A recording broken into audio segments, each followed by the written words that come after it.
কলকাতা হাইকোর্টের বিচারপতিদের সংঘাত আর তার ফলেই কলকাতা হাইকোর্টের মেডিকেল মামলা নিজের হাতে নিয়েছে সুপ্রিম কোর্ট। কেন নিয়েছে এবং কি কি কারণ জানিয়েছে সুপ্রিম কোর্ট, সব বিস্তারিত জানাবো। আপনারা দেখছেন top Barasat news YouTube channel.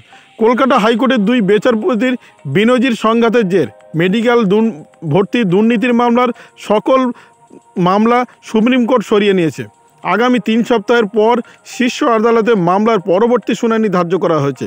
ইতিমধ্যে মামলার সব পার্টিকে আদালতে হলফনামা জমা দিতে বলা হয়েছে।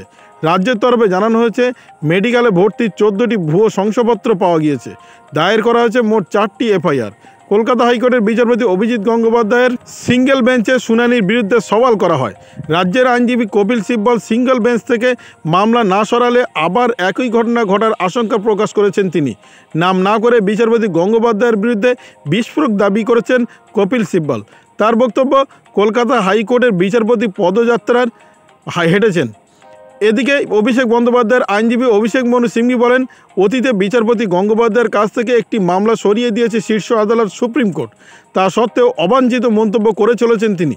তবে সব পক্ষের মন্তব্য শোনার পর প্রধান বিচারপতি DY চন্দ্রচূড় বলেন, হাইকোর্টের সিঙ্গল এবং ডিভিশন বেঞ্চ নিয়ে যা হচ্ছে তা ঠিক নয়।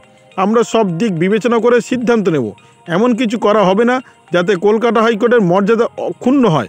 কোনো বেঞ্চে কোন মামলা যাবে তা ঠিক করবেন হাইকোর্টের প্রধান বিচারপতি। প্রসঙ্গতভাবে বলা যায়, সংরক্ষিত আসনে অসংরক্ষিত পড়ুয়া ভর্তির অভিযোগ কলকাতা হাইকোর্টের দ্বারস্থ হন এক ছাত্রী। এই মামলায় তদন্তভার CIDকে দেওয়া হয়।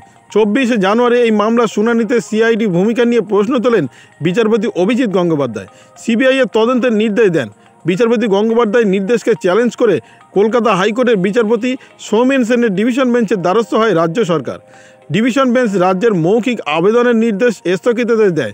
সে কথা বিচারপতি গঙ্গোপাধ্যায়কে জানানো রাজ্যের আইনজীবী। বিচারপতি মামলার লাইভ স্ট্রিমিং অথবা স্থগিতাদেশ কপি দেখাতে বলেন। লিখিত স্থগিতাদেশ কপি দেখাতে পারেননি রাজ্যের আইনজীবী। কোনো মামলা কপি দেখাতে না পারলে তা কি গ্রহণযোগ্য? পাল্টা প্রশ্ন তোলেন বিচারপতি অভিজিৎ গঙ্গোপাধ্যায়। এরপরই CBIকে বিচারপতির সমস্ত নথি নিয়ে তৎক্ষণাৎ FIR করার নির্দেশ দিয়েছেন। পরের দিন অর্থাৎ 25শে জানুয়ারি বিচারপতি সৌমেন সেনের বিরুদ্ধে দ্বিপাক্ষিক অভিযোগ করেন বিচারপতি অভিজিৎ গঙ্গোপাধ্যায়। তিনি দাবি করেন, বিচারপতি সৌমেন সেন স্পষ্টতই একটি রাজনৈতিক দলের হয়ে কাজ করছেন। মামলায় রাজনৈতিক স্বার্থ জড়িত থাকার ব্যক্তির মতো আচরণ করে যাচ্ছেন। তাই সুপ্রিম কোর্টের উচিত তার সমস্ত নির্দেশ খারিজ করা। এমনকি বিচারপতি সেনের ডিভিশন বেঞ্চ যে নির্দেশ দিয়েছিল তাও তিনি কার্যকর হবে না বলেও জানিয়ে দেন। অর্থাৎ এই মামলা CBIকে তিনি তদন্ত এগিয়ে নিয়ে যেতে বলেন। দুই বিচারপতির এহেন বেনজির সংঘাতে 26শে জানুয়ারি হস্তক্ষেপ করে সুপ্রিম কোর্ট। প্রধান বিচারপতি DY চন্দ্রচূড়ের নেতৃত্বে 5 সদস্যের বিশেষ বেঞ্চ গঠন করা হয়েছিল। ওই বিশেষ বেঞ্চে রয়েছেন বিচারপতি সঞ্জীব খান্না, বিচারপতি BR গাভাই, বিচারপতি সূর্যকান্ত, বিচারপতি অনিরুদ্ধ বসু। শনিবার ছুটির দিনে বিশেষ বেঞ্চে শুনানি গোটা বিচার প্রক্রিয়ায় স্থগিতাদেশ দেয় সুপ্রিম কোর্ট।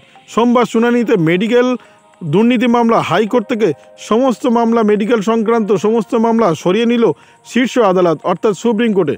পরবর্তী শুনানির আগে সমস্ত সবাইকে কাগজপত্র দিতে বলেছে, অর্থাৎ 3 সপ্তাহের মধ্যে এই কাগজপত্র জমা দিতে হবে। তারপর পরবর্তী শুনানি ধার্য করা হবে। ভিডিওটি আপনার কোনো প্রকারের উপকারে লেগে থাকে অবশ্যই লাইক, কমেন্ট, শেয়ার করবেন। সেই সঙ্গে চ্যানেলটি সাবস্ক্রাইব করার অনুরোধ রইল। সবাই ভালো থাকবেন, সুস্থ থাকবেন।